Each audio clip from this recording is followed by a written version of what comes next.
percayakan saya sama istri dan kita semua ada di tempat ini untuk menikmati kuasa ibadah, kuasa hadirat Tuhan, kuasa mujizat Tuhan. Berterima kasih juga kepada pendidik yang telah mempercayakan saya Yusuf untuk menyampaikan firman Allah pada ibadah yang diberkati Tuhan. Bisa katakan haleluya? Haleluya. Bisa lebih kencang? Haleluya. Bisa lebih kencang? Haleluya. Satu kali. Haleluya. Haleluya. Puji Tuhan. 2 Raja-Raja pasalnya yang ke-20. Kitab 2 Raja-Raja pasal 20. Ayatnya yang pertama berkata demikian. Pada hari-hari itu Hizkia jatuh sakit dan hampir mati. Lalu datanglah Nabi Yesaya bin Amos dan berkata kepadanya, beginilah firman Tuhan, sampaikanlah pesan terakhir kepada keluargamu, sebab engkau akan mati dan tidak akan sembuh lagi. Kepada kita, saya percaya tidak pernah namanya tidak sakit. Semua kita secara alami pernah namanya mengalami sakit. Kalau tidak pernah namanya mengalami sakit, itu bukan manusia. Sekali lagi saya percaya semua kita yang ada di tempat ini pernah mengalami namanya sakit. Saya pernah 2 kali diopname di rumah sakit, 3 kali pernah diopname di rumah sakit karena sakit. Mungkin ibu bapak pernah mengalami seperti saya alami diopname di rumah sakit. Ada juga mungkin hanya tingkat ke dokter, klinik atau ke puskesmas. Tapi saya pernah mengalami namanya sakit mau mati itu seperti apa. Dan saya bersyukur Tuhan baik. Saya berserah kepada Tuhan dan Tuhan nyatakan mujizat. Seperti apa yang dialami oleh Hizkia.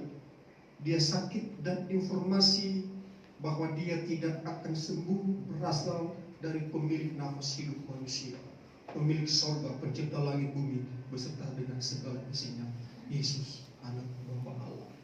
Berita yang mengatakan dia tidak akan sembuh adalah berita yang datangnya dari Tuhan, bukan dari tim dokter, tapi keputusan Tuhan. Tapi kita lihat di sini, sekalipun ini ayat-ayat ini sudah tahu bersama, tapi tidak salah kita mengulang kembali, dikisahkan kembali, disampaikan lagi kepada kita semua. Reaksi dari Hizkia setelah dia mendengar firman Allah bahwa dia tidak akan sembuh, yang ia lakukan di ayat 2 berkata begini, lalu Hizkia memalingkan mukanya ke arah dinding dan ia berdoa kepada Tuhan. Artinya sekalipun berita ini adalah berita yang tidak menyenangkan, berita yang kalau jantungnya tidak kuat bisa berhenti denyut jantungnya. Kalau pribadinya, karakternya tidak kuat, bisa tekanan darah tinggi. Orang Manado bilang verlamin, stop. Kenapa? Karena ini berita-berita yang tidak menyenangkan, berita yang membuat sport jantung. Tetapi reaksi dia waktu dengar firman Allah ini justru menimbulkan iman yang kokoh, iman yang mantap, iman yang kuat di hadapan Tuhan. Dasarnya apa? Sehingga dia berdoa di ayat 3, berdoa begini, Tuhan, ingatlah kiranya bahwa aku telah hidup di hadapan-Mu dengan apa? Setia dan dengan tulus hati, dan bahwa aku telah melakukan apa yang baik di mata. Ada 3 dasar doa yang dia naikkan. Pertama, apa? Setia, tulus, berbuat baik. Ini alasan yang disampaikan kepada Tuhan. Tuhan, ingatlah kiranya akan aku. Aku telah hidup setia, tulus dan berbuat baik. Dan kita lihat jawaban Tuhan di doanya di ayat selanjutnya. Tetapi Yesaya belum lagi keluar dari pelataran tengah, tiba-tiba datanglah firman Tuhan kepadanya, baliklah dan katakan kepada Hizkia raja umatku, beginilah firman Tuhan Allah Daud bapa leluhurmu, telah ku dengar doamu dan telah ku lihat air matamu. Sesungguhnya aku menyembuhkan engkau pada hari yang ketiga, engkau akan pergi ke rumah Tuhan. Pertanyaan di sini adalah, bukankah kesetiaan, ketulusan, kebaikan yang dilakukan oleh Hizkia diketahui oleh Tuhan? Tuhan tahu kan? Karena dia Allah yang maha tahu. Haleluya. Tetapi kita lihat ternyata keputusan Tuhan yang Tuhan tujukan kepada Hizkia, Tuhan batalkan. Keputusan Tuhan bahwa dia tidak akan sembuh, akan mengalami kematian, Tuhan rubah. Haleluya. Haleluya. Dia yang berdaulat, dia berkata engkau tidak akan sembuh. Tapi kemudian Tuhan rubah keputusan Tuhan bahwa dia tidak akan mengalami kematian. Kenapa? Karena ada unsur doa yang tulus, doa yang penuh dengan keyakinan, doa yang penuh dengan iman pengharapannya kepada Tuhan. Dan sekali lagi, pada akhirnya Tuhan merubah keputusan Tuhan. Di sini kita bisa lihat pelajaran bahwa sekalipun kelihatan tidak mungkin ada pertolongan, jalan buntu, kalau terus bergantung berharap kepada Tuhan, ada solusi. Amen. Ada pertolongan. Haleluya. Ada mujizat Tuhan. Amen. Haleluya.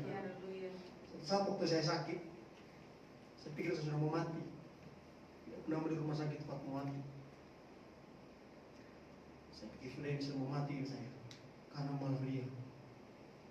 Hampir terlambat, saya sudah mau mati.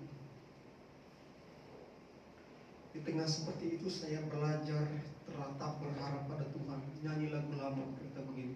Engkau Tuhan penyembuhku, Engkau Tuhan tabibku, Kau berfirman dan sembuhkanku, Kaulah Tuhan penyembuhku. Kemudian kita menangis, kita minta ampun kepada Tuhan. Saya berkata, Tuhan ampuni hamba-Mu. Di kesempatan buat hamba-Mu hidup sehat, hamba-Mu pakai untuk memuliakan Engkau. Apa yang terjadi? Selesai saya berdoa, saya sehat. Saya sembuh, saya minta pulang. Saya minta pulang sampai hari ini. Wow, tidak lagi kamu penyakit yang sama. Kenapa? Karena apa yang saya doakan Tuhan lihat. Apa yang menjadi kerinduan saya untuk lebih lagi melayani Tuhan, Tuhan tahu. Haleluya. Kalaupun waktu itu saya sudah mati, maka saya tidak tampil hari ini untuk bersama-sama dan beribadah dan melayani firman Allah. Betul toh? Haleluya. Kalaupun waktu itu saya dipanggil oleh Tuhan, saya tidak ketemu dengan istri saya. Haleluya. Begitu ya. Jadi kita lihat di ayat selanjutnya, berita baik datang di ayat 5. Baliklah dan katakanlah kepada Hizkia raja umatku, beginilah firman Tuhan Allah bapa leluhurmu, telah ku dengar doamu dan telah ku lihat air mata. Jadi doa dan genangan air mata ini paralel sejajar. Dia naik terus sampai ke hati Tuhan. Di tempat ini ada banyak-banyak doa yang sudah dinaikkan. Saya percaya setiap doa yang dinaikkan itu tidak sia-sia. Itu akan kembali kepada kita. Ada berkat-berkat besar yang akan kita alami. Berikut di ayatnya selanjutnya. Ayat 6. Aku akan memperpanjang hidupmu 15 tahun lagi. Aku akan melepaskan engkau dari kota ini, dari tangan Raja Asyur. Aku akan memagari kota ini oleh karena aku dan oleh karena Daud hamba-Ku. Ternyata satu permintaan yang disampaikan oleh Hizkia, Tuhan beri berkat lebih.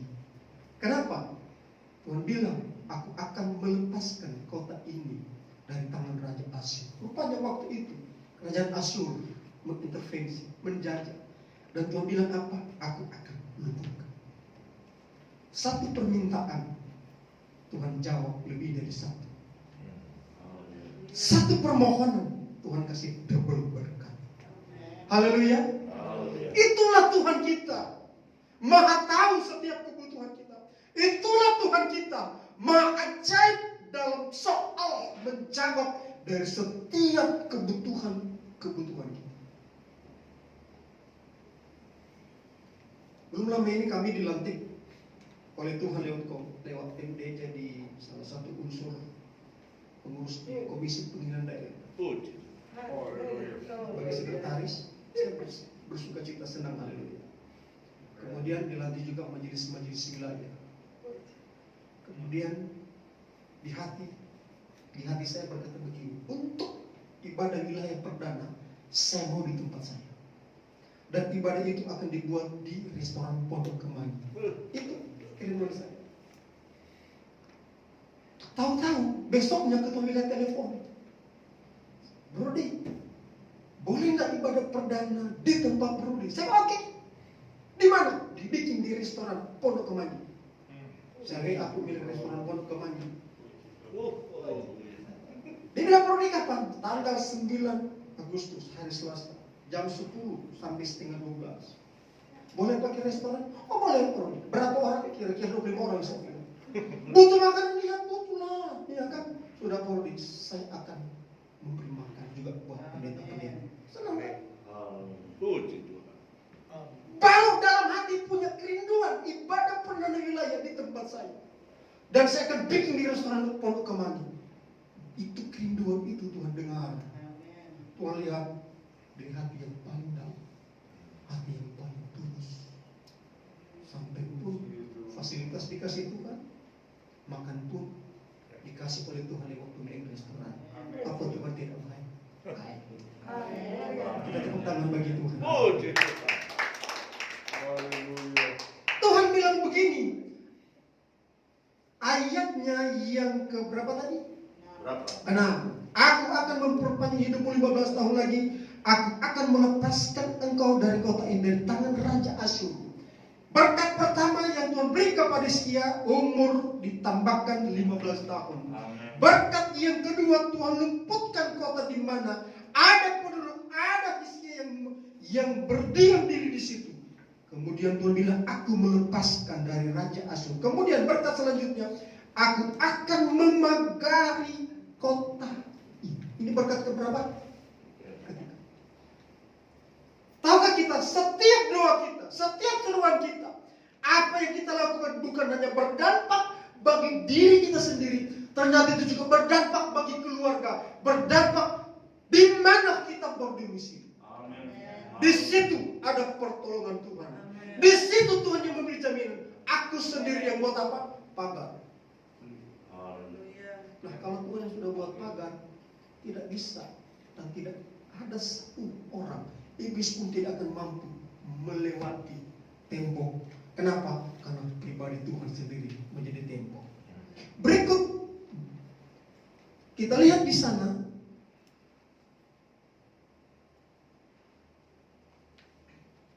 Oleh karena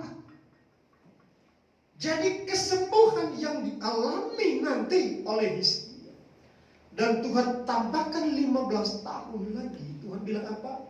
Oleh karena aku. Kenapa Tuhan perlu berkata begitu kepada Hizkia? Supaya Hizkia jangan sombong. Hizkia tahu diri.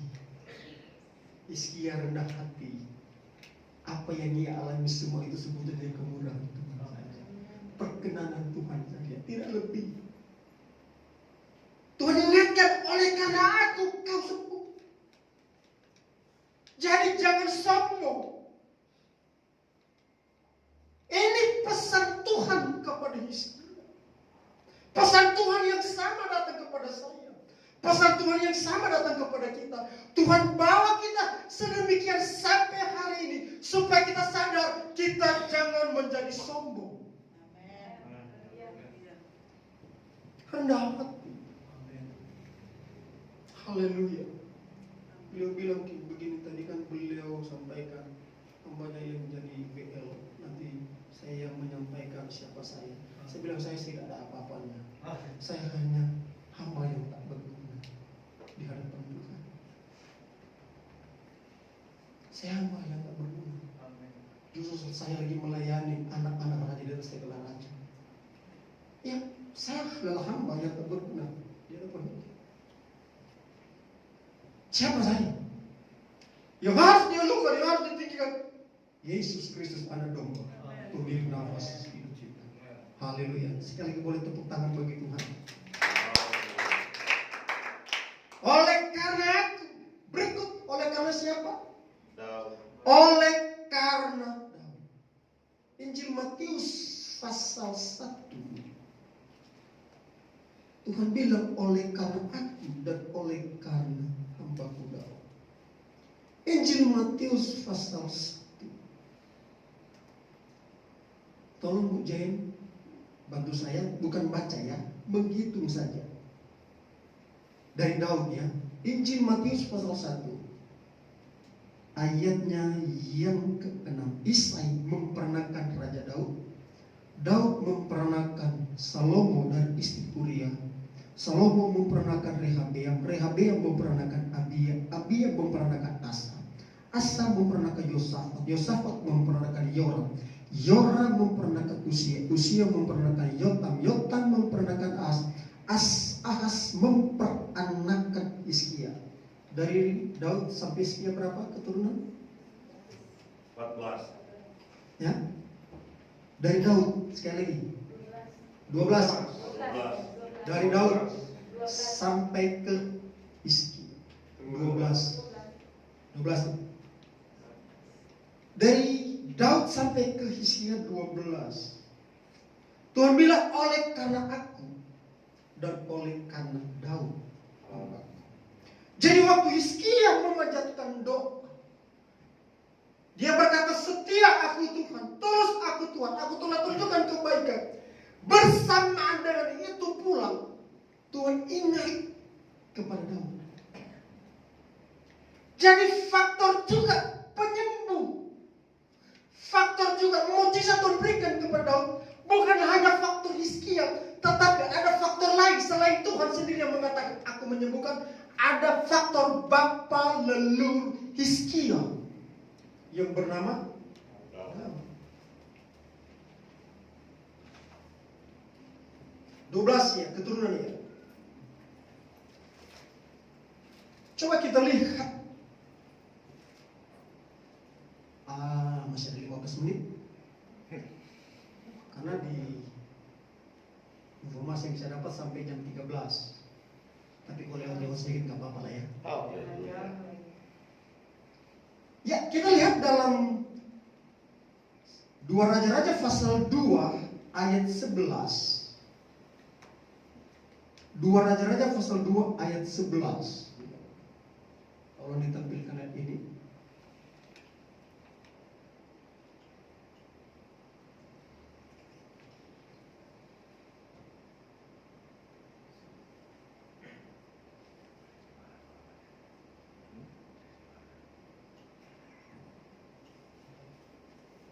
Oke.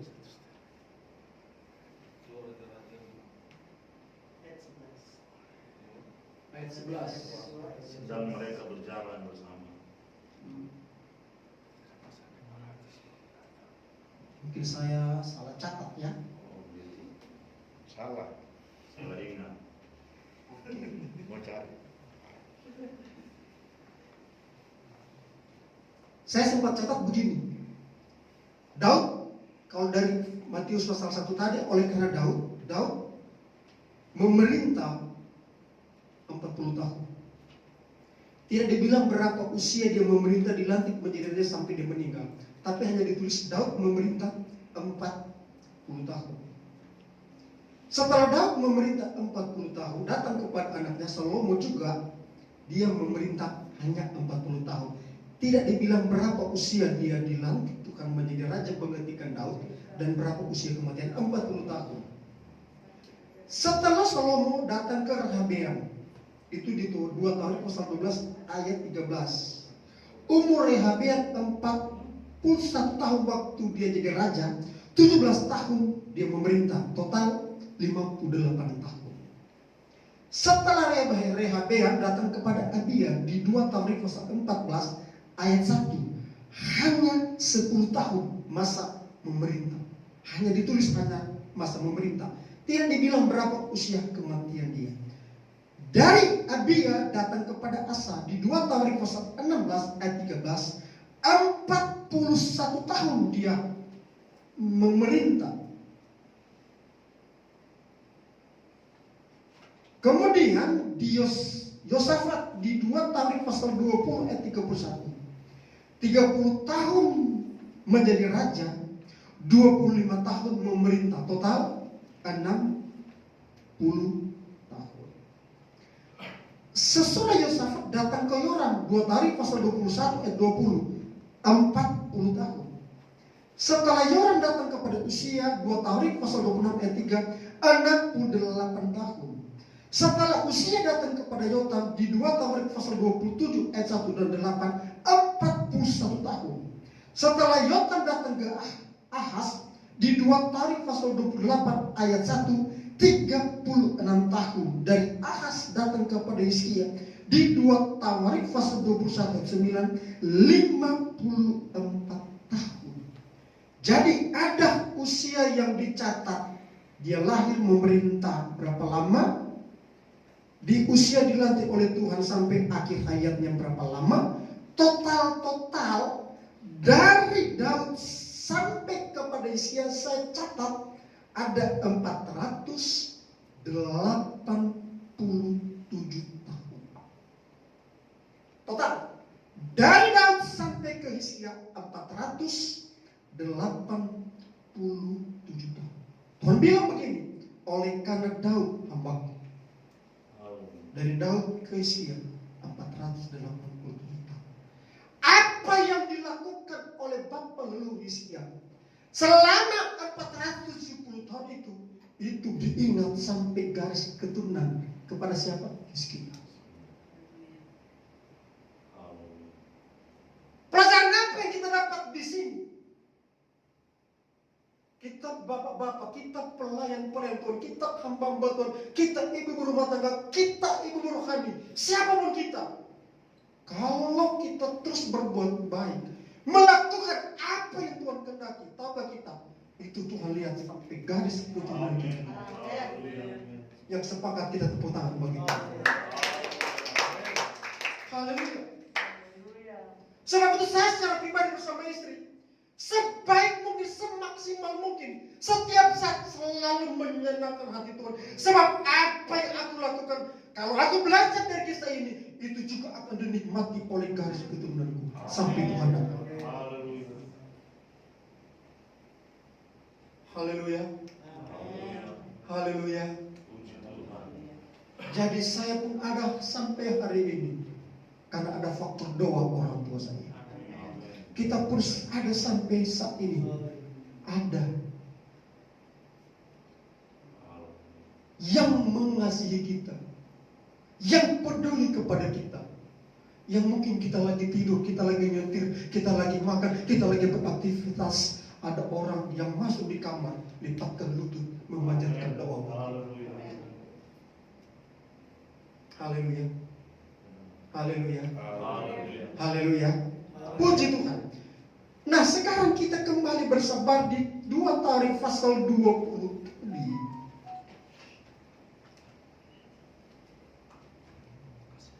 Di pasal 20 tadi, ayat 7 kita baca bersama-sama. Ayat 7. 2 Raja-Raja pasal 20 ayat 7. Boleh baca sama-sama 2-3. Kemudian berkatalah Yesaya, ambillah sebuah kue ara, lalu orang mengambilnya dan ditaruh pada bara itu, maka sembuhlah ia. Ternyata sakit yang dialami oleh Hizkia sakit bisu baru. Tuhan betul sudah dengar doanya. Tuhan sudah beri jaminan kepada dia, aku akan memperpanjang umurmu 15 tahun. Tuhan sudah beri jaminan bahwa dia dan kotanya serta penduduknya dan keluarga akan dilindungi oleh Tuhan. Seketika itu juga kan Hizkia langsung seperti itu. Masih ada proses terakhir, tahapan terakhir. Apa itu? Hizkia dapat ilhaman roh Tuhan. Hizkia dapat solusi dari Tuhan. Ambil kue. Ini kue. Orang Manado bilang cookies. tinggal ambil sebetulnya makan, tapi enggak ambil kue ara. Diletakkan di mana? Di bisu. Sembuh. Artinya apa? Kue ara jadi media berkat. Artinya apa? Kue ara jadi media mujizat. Artinya apa? Kue ara jadi perpanjangan tangan Tuhan untuk menyatakan kemuliaan Tuhan kepada sini. Satu saat waktu saya status budak, incar anak gadis orang Boken. Oh, gitu. Yang di daerah Mitua. Saya diajak oleh teman dari istri saya, besok teman istri saya punya kakak yang lagi sakit gerombokan. Waktu itu saya belum nikah, jadi saya calon istri saya sama temennya itu kita besuk. Nah, waktu besuk saya kaget, ternyata bapak ini dia orangnya kulit putih, sudah bengkak, lengan kanannya itu sudah kayak warna begini kulitnya. Saya tanya, Kak sakit apa? Wah, kata dokter bisu, virus. Tapi begitu senggol sedikit aja, lalat, tinggal. Waduh, dia berteriak sakit luar biasa. Saya doa, selesai. Saya dapat telepon. Waktu itu saya mendampingi Pelita Friki Rewa di pelayanan KKR di daerah Bukoba. Saya anggota, saya dampingi dia, saya dapat telepon. Saya bilang begini, nanti saya akan kembali ke Robokan, saya akan kunjungi dan saya berdoa. Saya hubungi suami istri saya bilang ke teman-temannya, kita sepakat doa puasa ya untuk kesembuhan bapak ini.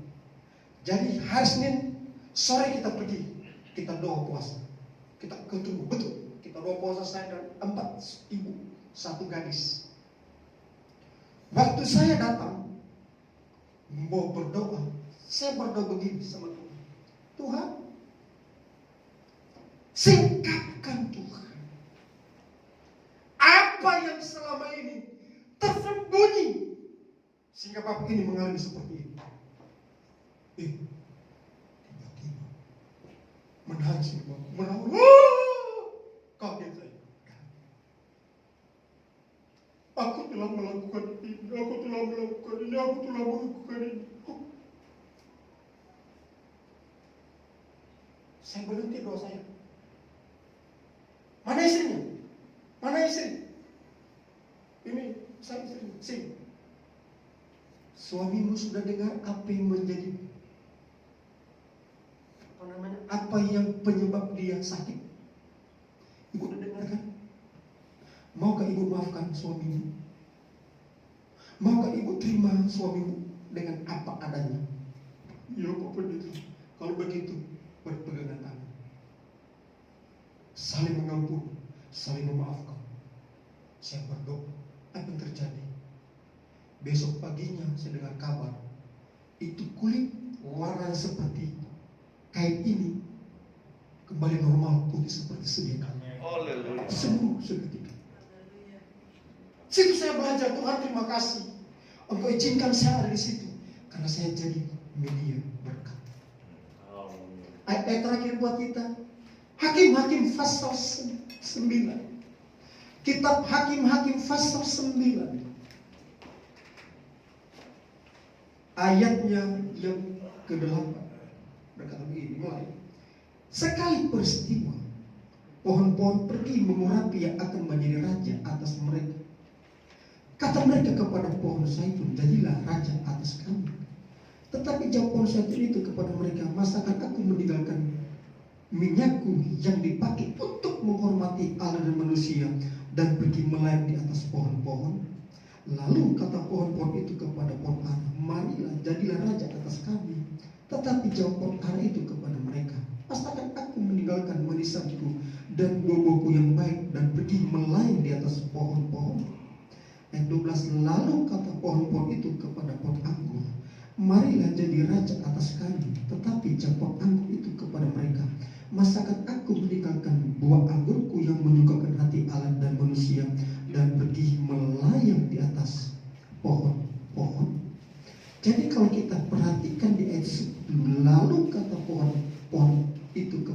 Ara, marilah jadilah raja atas kami. Tetapi ayat 11, jawab pohon ara itu kepada mereka, masakan aku meninggalkan manisanku dan buah-buahku yang baik dan pergi melayang di atas pohon-pohon. Ibu bapak yang diberkati, pohon ara dia tahu Tuhan izinkan tumbuh di dunia. Kita sudah lihat manfaatnya, dia tahu. Tujuan Tuhan dia Tuhan izinkan bertumbuh, dia tahu. Dia menyukakan hati Tuhan. Dan dibuktikan di mana? Yang tadi kisah kesembuhan yang terjadi kepada Hizkia lewat kue ara. Ibu bapak siapapun kita masih Tuhan izinkan bernafas, berkarya, melayani Tuhan. Mari kita jadi media. Mari kita jadi berkat. Haleluya. Kita berdiri bersama.